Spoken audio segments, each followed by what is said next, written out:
The consequences of killing. Every living being on earth, human being and animal, fears pain and death. We don't need to look far to verify this. We merely have to look at ourselves. We dread at the thought of our own death and feel anxiety because we do not wish to be separated from our loved ones and material possessions. In addition, we do not know what may await us in the hereafter. Even people who do not believe in the hereafter or that death is the end still have trepidation because deep down they are unsure what might happen should there really be one. It can be reiterated that every living being on earth fears pain and death. Therefore, the first rule of humanity, known as the first precept, Panatipata Veramani Sikkhapattang Samadhiyami, means that I intend to abstain from killing any living beings or have them killed for me. It is to never kill or harm another living being, be it an animal or a human being, including human fetuses, in any manner. This precept involves many specific details that must be clarified to ensure full understanding so that it can be kept immaculately. 1. Abstain from killing means one does not kill or have someone else do it for him or her. 2. Abstain from causing bodily harm to any living being. 3. Abstain from torturing any living being. One does not treat another being with cruelty. One will not overwork an animal, restrict its movement, allow it to starve, or use it to fight another animal for one's enjoyment.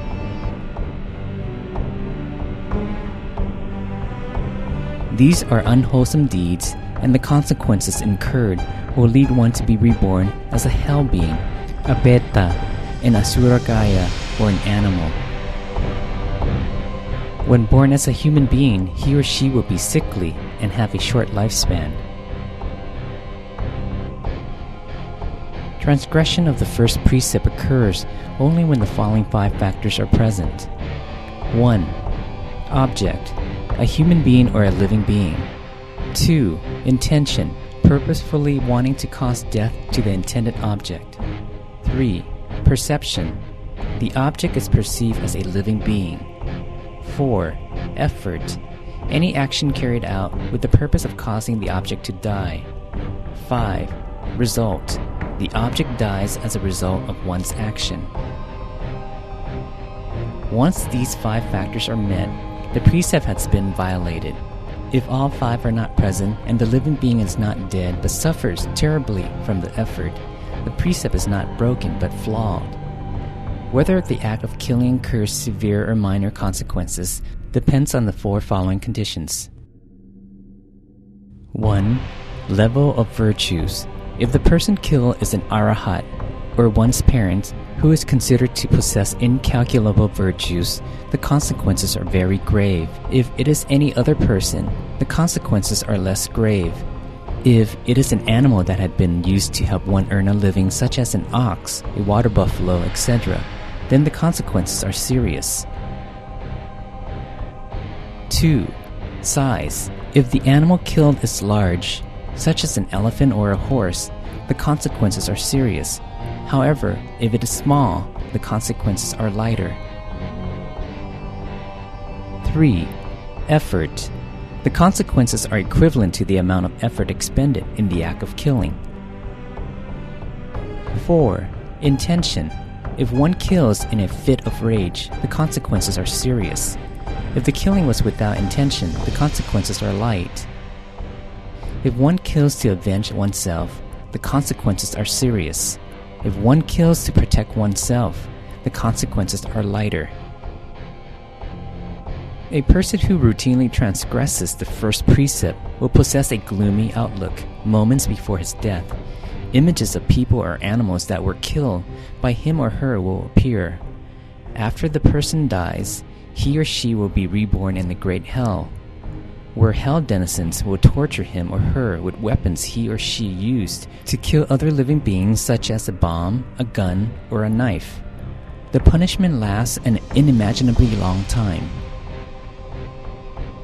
If the killing was completed as a group, a large group of hell denizens will converge upon him or her to shoot, stab, or beat him or her. A person who has routinely killed animals will be reborn a hell being with the head of those animals killed. Hell being will be seized by the hell denizens and have its head severed with a sharp sword. The pain is horrific, and the punishment lasts for countless lifetimes. A person who enjoys fishing will be reborn as a hell being swimming in hot acid.